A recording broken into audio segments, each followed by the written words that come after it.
All right, Katie, I'm going to begin to give you a little breakdown of how I get the boys onto the placemat, right? So a few quick things real fast to review is place is basically teaching them to go to a designated space.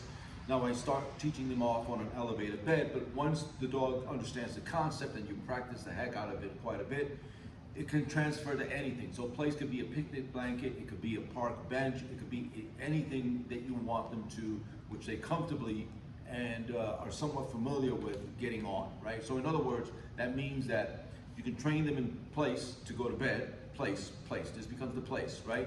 But now you want them to go, let's say, on a blanket in the backyard or in the park. You're gonna need to spend a few seconds to reintroduce them to them and name it as place so that they understand and the concept and refamiliarize themselves with this new place. I hope that makes sense, right? But we teach it on an elevated bed, and the purpose of the elevated bed is it helps establish the boundaries. If you do this some people will start doing this on a flat bed, or like I said, like even a towel or a blanket or a sheet. It doesn't establish the boundaries. Sometimes a dog will put half their body on and half their body off. And that's not what you want. You want to learn to just be there and to remain there until you release them. Now, when I teach them to go there, their job is not only to go, because I don't want them to go and then stand there or sit there. I need them to go flat. That's what I pay for. And by pay, I mean I reward them with food, right? So the process is I give them the cue, which is the command. Tell them to go there. If they need help, I will help. I can help in a variety of ways, taking a step motion in that direction. I can point, I can help with the leash. So give them a little kind of guidance and pressure with the leash.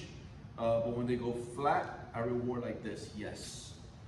Okay, I mark it yes. Yes is like the bell, bing, which means that I'm about to, or ring, no bell goes bing, that I'm about to reward them, that they're about to get paid, okay? And when I do pay them, when I reward them, I place the treat in between their paws, in between their legs, on the bed. Okay. Right, so it's so far command, and then yes. The second they go flat, it's yes. It's not necessarily when they go there, it's when they go flat, right? Yes. And then I reward, and then the release is this. Break. I usually toss a little treat over. Place. Yes.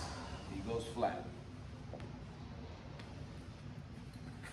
I don't make a big deal out of it. You can say good boy, but I rarely say even that. You don't want to muddy the waters by talking too much. You're going to confuse them.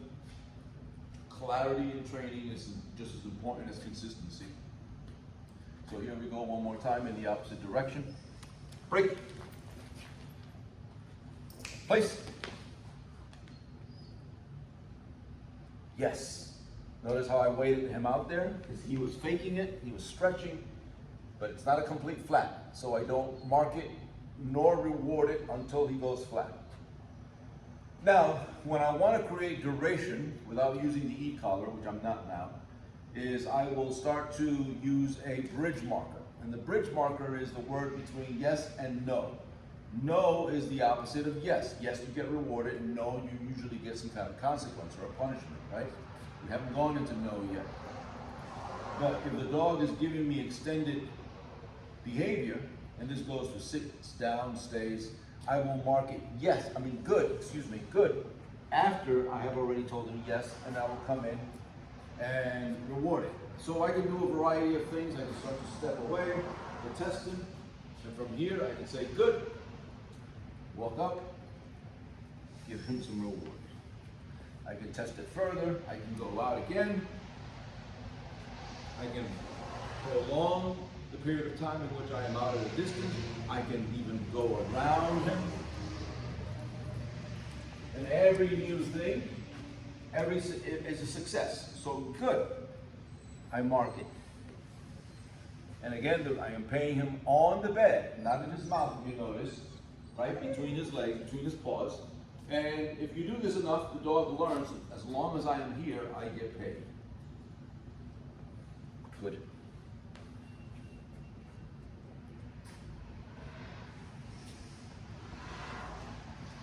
Good baby.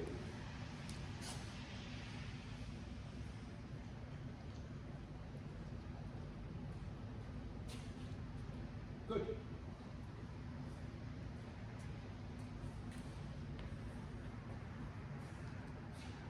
I don't always have to toss a treat to get him to come out of place. I can tell him, break. Reward him, yes, with some praise, and then tell him to get back. Break, place.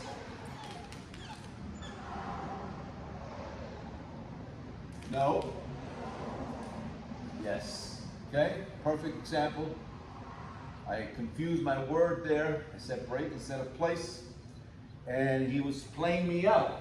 He was trying to game me. Notice how he kind of faked it? His butt was still up in the air. I'm not paying that. When I told him no, and I gave him a little pressure, pointed, moved, take a step in his direction, he starts to understand, okay, I'm not getting anything until I go flat completely. Good.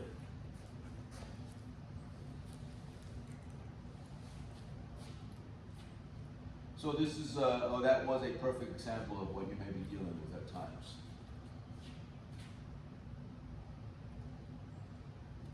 Good.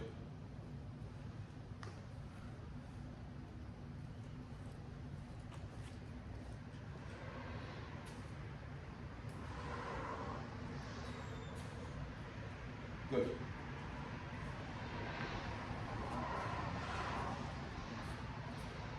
Right. Roll.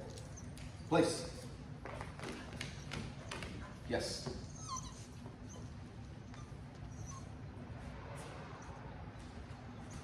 Good.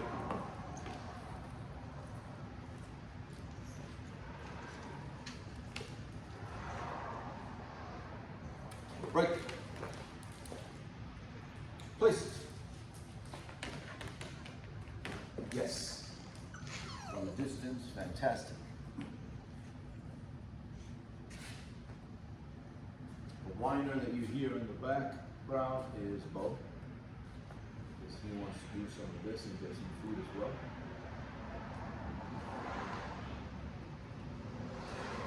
Good.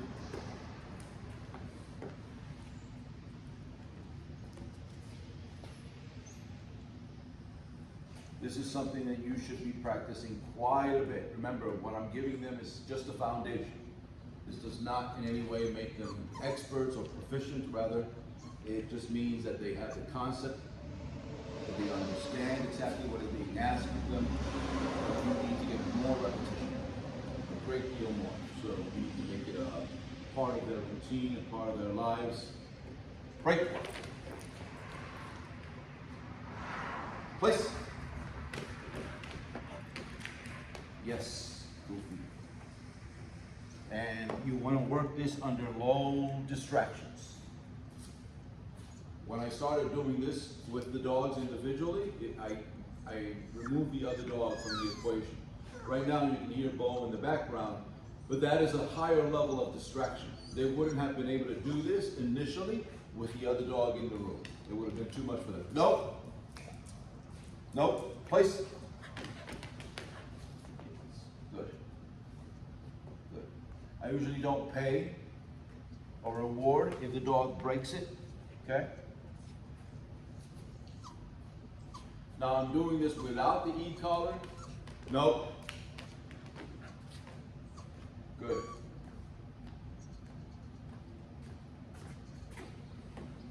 He is somewhat familiar with the e-collar, but he needs more help. Good.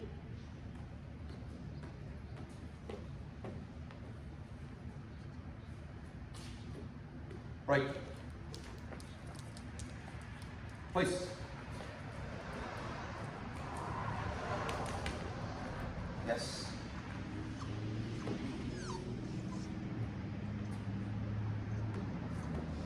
Hopefully this will give you some understanding of how you want to proceed. Okay?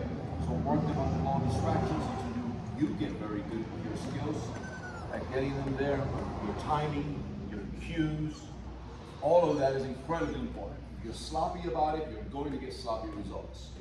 So the better you are at this, the better the results will be for the dogs. Once you've mastered your skills, then start to move increase the distractions. Then do it around other dogs, do it in the backyard, do it in the front of the house, do it in the park. Yes, good.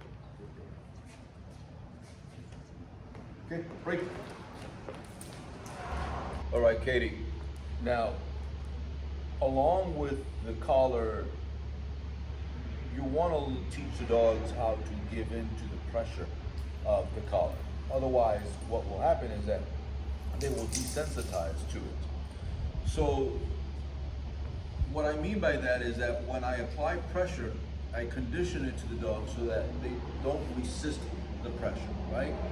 But I want to take you through a few steps and show you exactly what I mean. So when I, for example, grabbing the leash on a short leash, if I want the dog to be able to sit without giving a verbal cue of sit, I can give upward pressure on the leash until that butt hits the ground.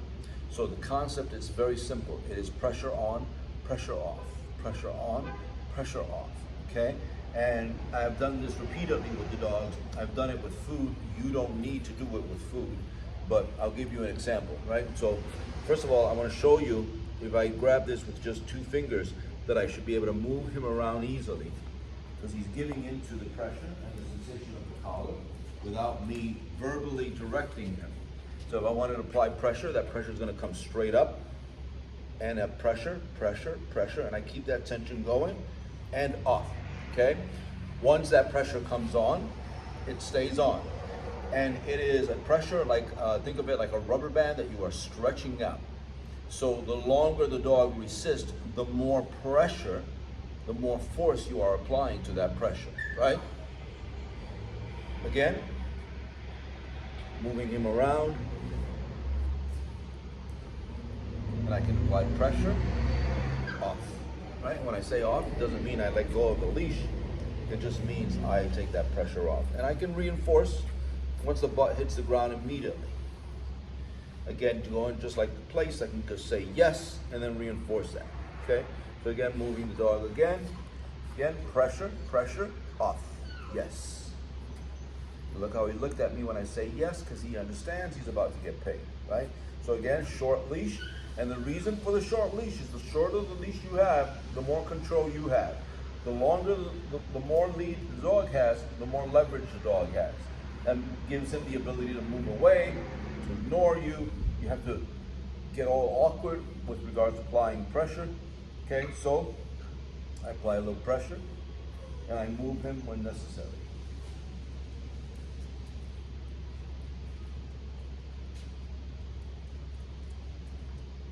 Again, pressure, pressure, pressure, pressure, off.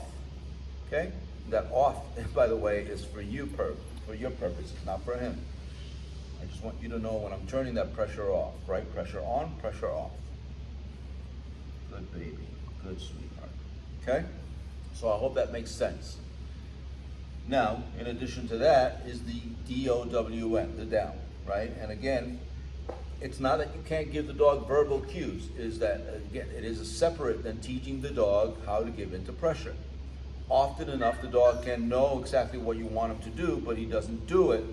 So you can verbalize it and repeat it again and again, and the dog can continue to ignore you. We want to teach him not to ignore the pressure that we give him with the leash, right? So again, I can get him into a down, short leash again, and I'm going to apply the same pressure, but this time in a downward motion, right? Like this. Yes. I'm going to wait till he goes completely flat, and then I reward it right there. Beautiful. Now I can get him into an SIT as well. Put pressure up. Yes. Good baby. Good sweetheart. Okay. Again, short leash, and pressure down. Yes.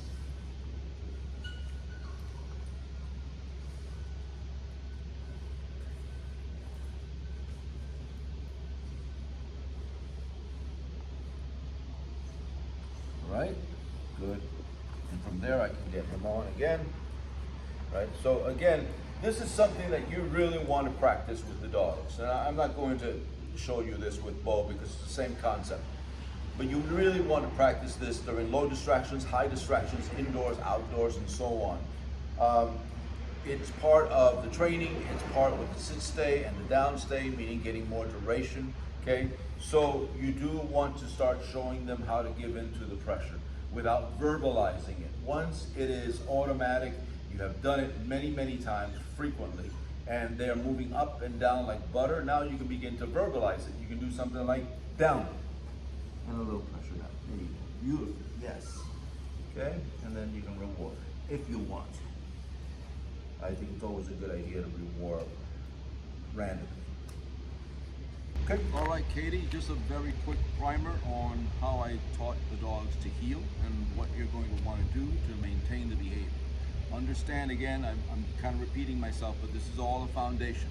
It will mean nothing if it's not maintained at home repeatedly. So it's a muscle that I've developed, but you have to make sure that that muscle always stays firm and in place, so to speak, right? I don't know how else to refer to it, but you have to work with them to maintain the behavior. Otherwise, they will default right back to their old behaviors, okay? So this is what I do with them. I taught them to walk on the left side and on a loose leash, right? When I do, and I start off a drill exercise, I will put him into a sit and I will keep him by my side. This leash, which is, I prefer flat leashes, is going through, the loop is going, I place my thumb through the loop, in other words, excuse me. And then I create a bit of a J curve right underneath my kneecap, right? So I really want to have the right side as relaxed as possible, my right side here. And this is my free hand. This is my coffee hand, my phone hand, right? So you don't want to grab this leash. And if this is a habit of yours and you're going to want to break that habit, put your hand behind your back if necessary. When I start off, I will kick off with the leg closest to the dog, which is my left, and I will give the dog the heel cue. I am looking for three things: that the dog stays by my side on a loose leash, turns with me, and then stops and sits with me, okay? Heel.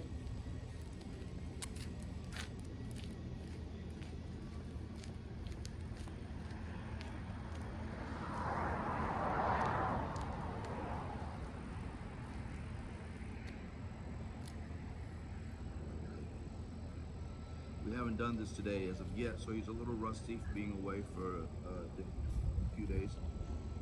Heel.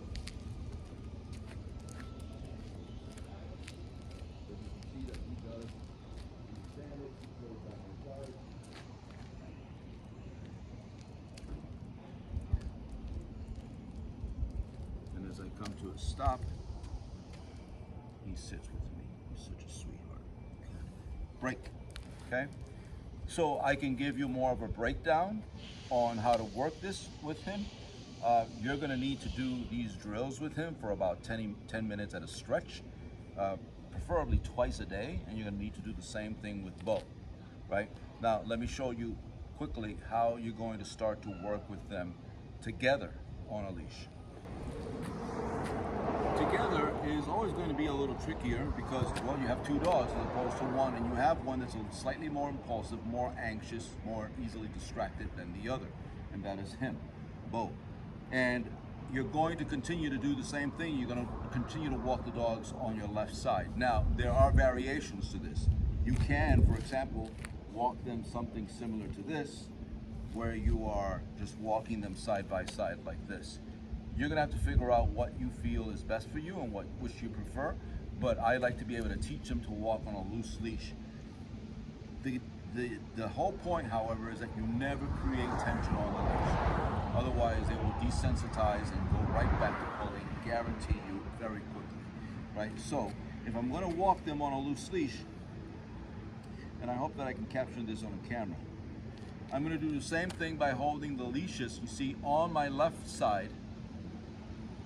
I can do it on the right side too, but if I'm going to do it on the left side here, holding one hand, my thumb is through the loop here, and then I place them both. See how easy I should be able to move them with the collar. on my left side. I don't need to give them the heel command. Heel is a position, but what the thing that makes this a little trickier is that you're going to need to give more information and more direction to each dog as you progress. And the way that I do that is I will tap on the leash and pop it in order to get the dogs to go further back into position when they start to veer off slightly ahead, okay? Something like this. Let's go. And again, Georgie does great. Here we go, a little snap. And the trick is to make sure that you are accountable for that dog and not both of them. You don't want to give a consequence to the one who's doing a good job. Okay. See how Georgie does so great, and Beau is already trying to maneuver himself ahead. But again, holding the leash properly like this is going to be crucial. Otherwise, it's going to be a mess, right? So again, thumb through the loop. I get both leashes aligned as much as I possibly can. I prefer Beau on the inside, but if he's on the outside, that's perfectly fine with me, okay? And then I'm going to extend the leash like this, grab it with my 2 fingers. I'm going to have this loop, and then I can just take this loop, wrap it up, and hold it like this. Okay, I don't know if you can pick this up on the camera. Okay, so if I need to give a little tug, then I will take this leash and I will tug on this leash, it'll pop on the leash, and not on Georgie or the dog who is not pulling. The one who's complying, I don't want to give a consequence to. I don't need to give him a constant little slap and reminder, right? Let's go.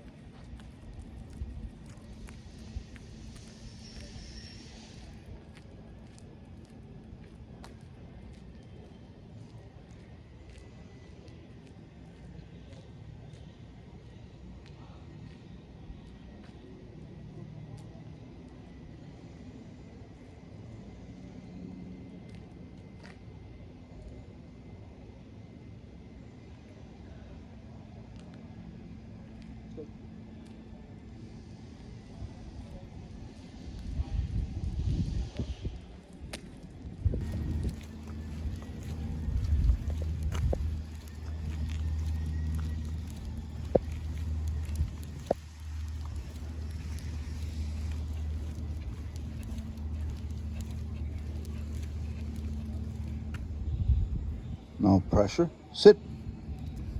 Yes. There we go. Get a little more control from both of them. Let's go. Come on.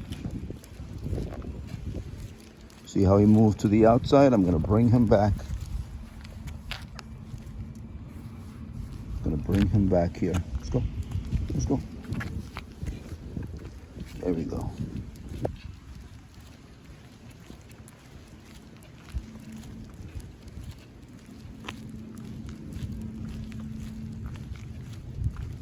You're not going to get the automatic sit here. This is a different position for them. And again, notice I'm not giving them the heel cue. Okay, a little pressure there. As they moved a little forward. Now sit. I tell them to sit. Now I give pressure if they're not listening. No pressure to both. Yes, there you go. Good babies. Good job.